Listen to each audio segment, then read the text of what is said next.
Welcome back to This Day in Scottish History. I'm your host, Colin MacDonald. Today we delve into a dramatic and unsettling chapter in Scotland's past, the Fenian Dynamite campaign of the late 19th century.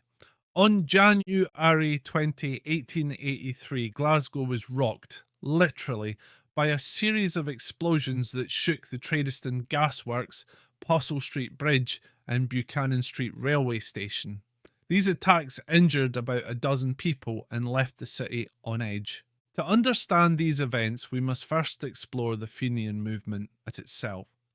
The Fenians, or the Irish Republican Brotherhood, were a militant organisation advocating for Irish independence from British rule.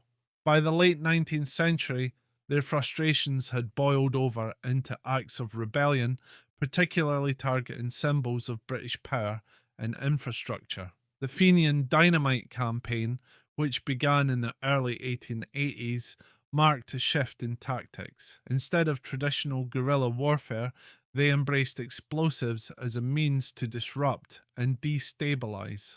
British cities, including Glasgow, became key targets due to their industrial and strategic importance. The attacks on January 20th, 1883, represented one of the most coordinated assaults of the Fenian Dynamite campaign in Scotland. The first explosion occurred at the Tradeston Gasworks, located on the south side of the River Clyde. The gasworks supplied energy to much of Glasgow, and the explosion there aimed to plunge parts of the city into darkness and the chaos. Though the blast caused extensive damage, quick action by workers prevented a full-scale disaster.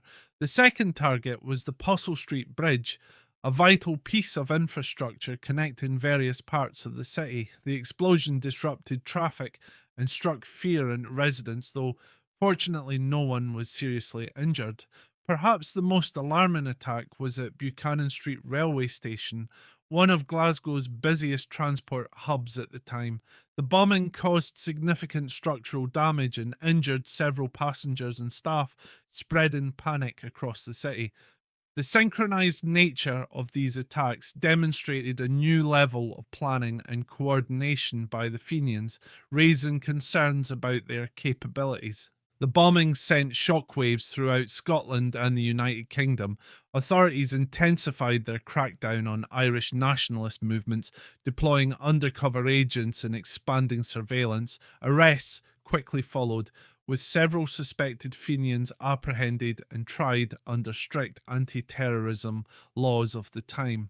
The attacks also provoked widespread fear and anger among the Scottish population.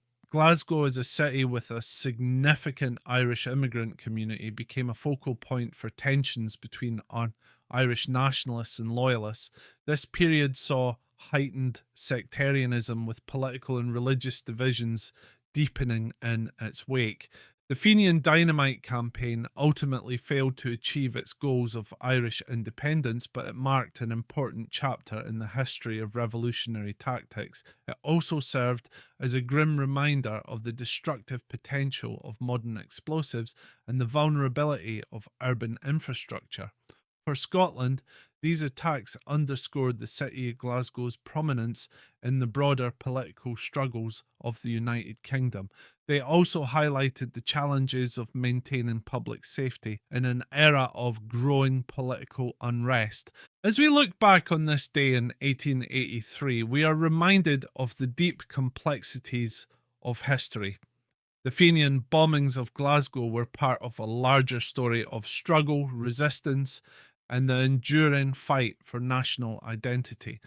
While the methods of the Fenian campaign are widely condemned, the events of that time continue to provoke discussion about the lengths to which people will go in pursuit of their goals. Thank you for joining us for another fascinating journey into Scotland's past.